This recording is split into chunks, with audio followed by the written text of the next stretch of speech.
अच्छा, ये कुछ सवाल है जनता के, आप सबसे हैं। जिसने भी जवाब देना वो आप दे सकते हैं। सच सच बताना, कभी सस्ती ड्रेस खरीद के उसे महंगा बताया है? बिल्कुल। पुलकित बोला बिल्कुल। क्या बिल्कुल? कहाँ हुआ ये वाकया? तो मैं तो अभी भी सस्ते कपड़े पहन कर आया हूँ आपके शो में। अरे यार, पर देखो पहना हुआ जचना चाहिए, सस्ता महंगा तो कोई हाँ, नहीं यही है। बात पर है। हाँ, पर आप इतने हैंडसम हो पुलकित जी। गुलशन सर ने हाथ खड़ा किया। मैंने शुरू में मतलब बड़ा उस वक्त एक्सपेंसिव घड़ी का वो था, प्रचलन था जी। तो मैं खरीद नहीं सकता था ओरिजिनल घड़ी, तो मैंने नकली घड़ी खरीद ली। अच्छा जी। खरीद ली, पहन ली। अब मैं चूंकि राइजिंग स्टार था तो सबको बिलीव हो रहा था। एक बंदे को मैंने बता दी सच्चाई, अच्छा। सलमान खान को। अब उस समय मैं बहुत सारी फिल्में भी करता था सलमान खान के साथ में, रोजाना की मुलाकात भी होती थी। हाँ।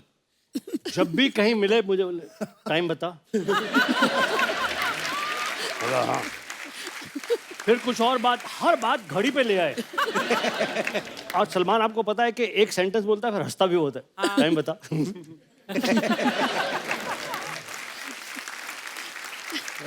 अब मैंने इतना प्रिटेंड किया सबके सामने, जितनी एक्टिंग मुझे आती थी की मैंने।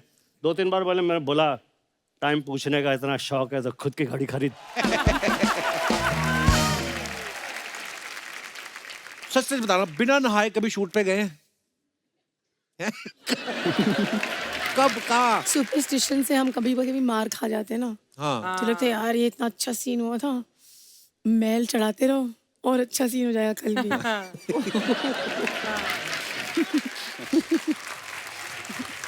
जब मैं फिल्मों में नया नया आया था तो मैंने सुना था कि नसीरुद्दीन शाह, नसीर भाई, ग्रेट एक्टर, वो चक्रा फिल्म में वो पैर के इधर मैल लाने के लिए, हाथों के इधर कुछ 1.5-2 महीने नहाए नहीं। Oh my God. वो कैरेक्टर में रहना चाहते थे। मैं तो 2-3-4 बार नहाता हूँ जब मौका मिले नहाने चला। ओह गॉड। मैं बोला यार ये इस प्रकार की एक्टिंग मैं नहीं कर पाऊंगा। तो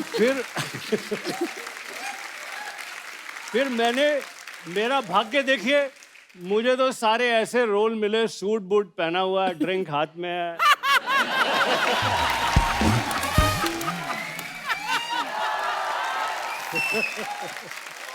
कसम से किस्मत हो आपके जैसी ना गुलशन बाजी। आपको देख के भी कभी महिलाओं ने अपने बच्चे इधर किए, इधर हो जा, गुलशन को बुला रहा है।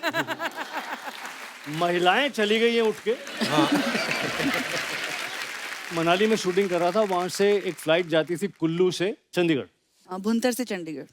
हैं? भुंतर। हाँ, भुंतर से। तो टिकट नहीं मिलती थी, आपको जाके अपना सारा एक्टिंग चार्म दिखाना पड़ता था। कई बारी तो वो एयरलाइंस वालों को डायलॉग भी सुनाने पड़ते थे। हाँ यार सुना देंगे, सुना देंगे, मेरी सीट कर दे। तो उसने लास्ट मिनट पे मुझे एक सीट दे दी। अच्छा। भागा मैं फ्लाइट की तरफ। तो मेरी सीट थी, वो छोटे से प्लेन में ना लास्ट में बेंच जैसी सीट होती है। अच्छा जी। आप बैठ जाओ, एयर होस्टेस इधर आके बैठ जाएगी, एक आधा बंदा और इधर आके बैठ, इधर वाला आके बैठ गया। अब फ्लाइट टाइम हो गया, जा ही नहीं रहे। बाहर स्टेप्स के पास में आवाजें आ रही हैं, एयर होस्टेस कह रही है, ग्राउंड स्टाफ आ गया, ये हो गया। तो मैंने कहा what's happening, why we not going?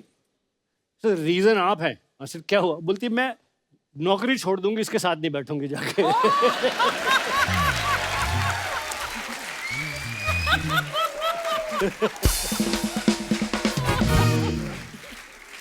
अच्छा, नॉर्मली होता है ना, लोग शीशे के सामने अकेले होते हैं, जब कोई नहीं होता तो मुंह बना बना के देखते हैं अलग अलग।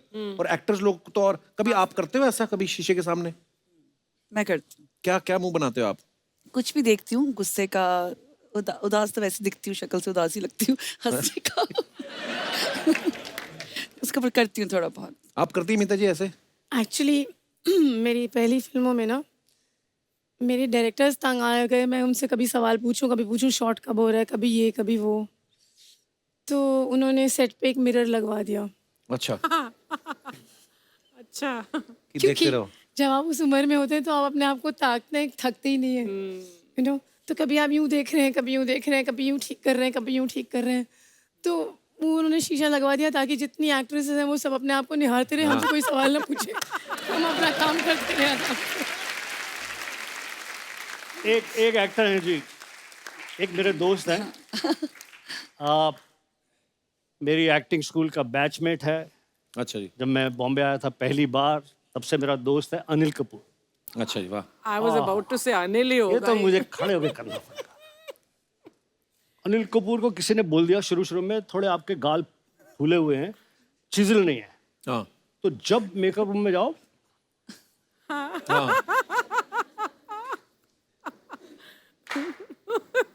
माइंड ब्लोइंग यार,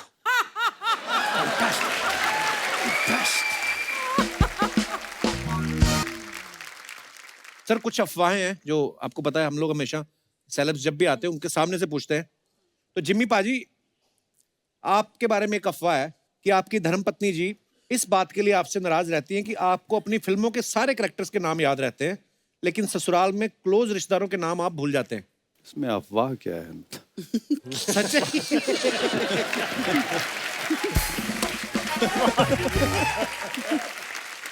ओह, मीता मैम, आपके बारे में ये अफवाह है कि वैसे तो आप नेगेटिव किरदार से लोगों को डराती हैं, लेकिन खुद छिपकली देख के डर जाती हैं।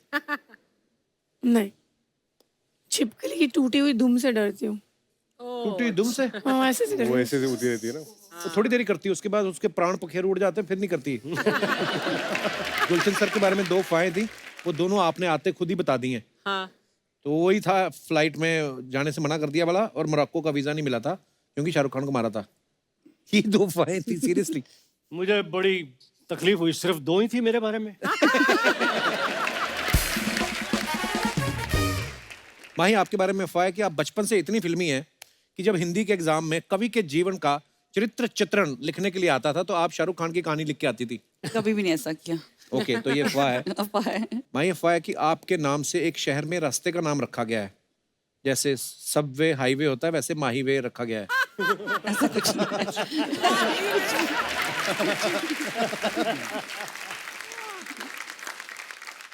पुलकित, आपके बारे में अफवाह है कि आप इतने शर्मीले हैं कि स्विमिंग पूल में भी पूरे कपड़े पहन के चले जाते हैं।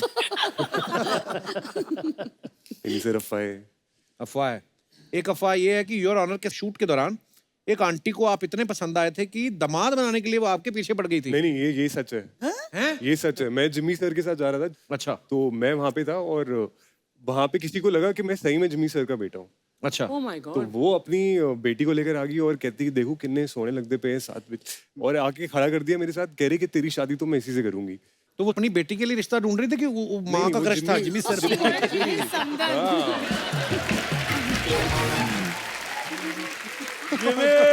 इनडायरेक्ट यहाँ पे था। आप सबको योर ऑनर 2 के लिए ढेर सारी मुबारकबाद Thank you. और आपके आने वाले तमाम प्रोजेक्ट्स के लिए ढेर सारी शुभकामनाएं।